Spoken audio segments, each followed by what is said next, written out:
ഈ ചോദ്യമാണ് ശാസ്ത്രത്തിനോട് ചോദിക്കുമ്പോൾ. ഈ ശാസ്ത്രത്തിന്റെ ഭാഗം പറയുകയാണെന്നുണ്ടെങ്കിൽ നമ്മുടെ ശരീരത്തിനുള്ളിൽ ഒരുപാട് ഹോർമോണുകളുണ്ട്. അതിൽ റിവാർഡ് ഹോർമോണുകൾ എന്ന് പറയാൻ വേണ്ടി അതിൽ ഏറ്റവും കിങ് ആയിട്ടുള്ളത് ഡോപ്പമിനാണ്. അതായത് നമുക്ക് അഡിക്റ്റീവ് ആയിട്ട് ഉണ്ടാകാൻ സാധ്യതയുള്ള ഒരു ഹോർമോണാണ് ഡോപ്പമിൻ. അതായത് നാം ചെയ്യുന്ന ഒരു പ്രവൃത്തിയിൽ നമുക്ക് ആനന്ദം കണ്ടെത്താൻ സാധിക്കുന്നുണ്ടെങ്കിൽ അത് ഈ ഡോപ്പമിൻ റിലീസ് ആയിട്ട് നമുക്ക് റിവാർഡ് ലഭിക്കുന്ന പോലെ തോന്നുന്നത് കൊണ്ടാണ് നമുക്ക് ആ പ്രവൃത്തി ചെയ്യാനുള്ള സാധ്യത ഉണ്ടാകുന്നത്. ഇനി ഇവിടെ ഒന്നുകൂടി വ്യക്തമാക്കി പറയുകയാണെന്നുണ്ടെങ്കിൽ നിങ്ങളുടെ മുമ്പിൽ ഒരു ബിരിയാണി കൊണ്ടുവന്ന് വെച്ചു. നിങ്ങൾ തൊട്ട് സൈഡിൽ നിങ്ങൾക്ക് ഇഷ്ടമില്ലാത്ത ഒരു കഞ്ഞി, നിങ്ങൾക്ക് ഇഷ്ടമുള്ളത് ബിരിയാണിയാണ്, ഇഷ്ടമില്ലാത്തത് കഞ്ഞിയാണ്. ഓക്കെ അല്ലോ? ഇനി നിങ്ങളോട് ഡോക്ടർ പറഞ്ഞ എന്താണ്? നിങ്ങൾ ബിരിയാണി കഴിക്കരുത്, കഞ്ഞി കുടിച്ചാൽ മതി. അപ്പൊ ഇവിടെ നിങ്ങളുടെ കൺസെപ്റ്റ് എന്താണ്? നിങ്ങളോട് പറഞ്ഞ ഇൻസ്ട്രക്ഷൻ എന്താണ്? നിങ്ങൾക്ക് നല്ലത് കഞ്ഞി കുടിക്കാനാണ്, ബിരിയാണി കഴിക്കാനല്ല.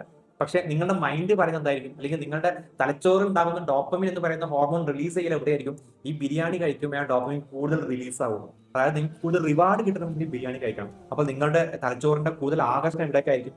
ബിരിയാണിയിലേക്കായിരിക്കും. അവിടെ നിങ്ങൾ എടുക്കുന്ന തീരുമാനം എവിടുന്നാണ്? നിങ്ങളുടെ മനസ്സിൽ നിന്ന് നിങ്ങൾ തീരുമാനം എടുക്കണം. ഈ തീരുമാനം എടുക്കുന്നത് എവിടേക്കായിരിക്കും? കഞ്ഞിയിലേക്കായിരിക്കണം. എന്താണ്? നല്ലതും ചീത്തതും മനസ്സിലാക്കിയിട്ട് തീരുമാനം എടുക്കുന്നത് എവിടെ നിന്നാണോ അതാണ് മനസ്സ്.